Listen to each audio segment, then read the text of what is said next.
నా ఫోన్ అనేది రేవంత్ రెడ్డి గారు ఇంటెలిజెన్స్ ఐజీ అయిన శివధర్ రెడ్డి గారు ఇద్దరు నా ఫోన్ ట్యాపింగ్ చేస్తూ ఉన్నారు.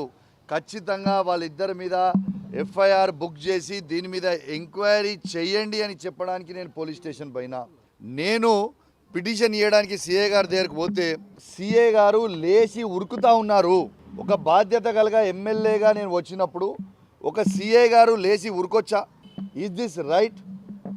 చట్టం ప్రకారం any MLA, any MLC, any MP చట్ట ప్రకారం ఎనీ గవర్నమెంట్ ఆఫీస్కి వచ్చినప్పుడు it is the duty of the officer to receive him, listen to his grievance and send him of.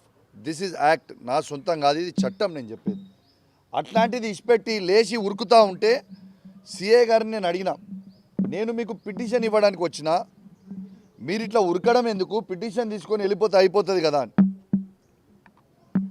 అన్న తర్వాత పిటిషన్ ఇచ్చి వెళ్ళిపోయిన తర్వాత గంట 2 గంటల తర్వాత రేవంత్ రెడ్డి గారి ఆదేశాల మేరకు, శివధర్ రెడ్డి గారి ఆదేశాల మేరకు కేసులు బుక్ చేసి తెల్లారి వందలాది మంది పోలీసు వాళ్ళని నా ఇంటి మీదకి పంపించి నా ఇంటి డోర్లు పగలగొట్టి నా బెడ్రూమ్ దగ్గరకు వచ్చి అరెస్ట్ చేసిండ్రు.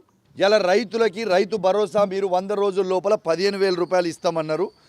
ఏడాది దాకా మీరు అధికారంకి వచ్చి సంవత్సరం అయిపోయింది, ఇప్పటిదాకా మీరు రైతు భరోసా ఎందుకు ఇస్తలేరు, ఇంకా రైతులకు 1 రూపాయి కూడా అని అడిగినందుకు నా మీద కేసు పెడుతున్నారు.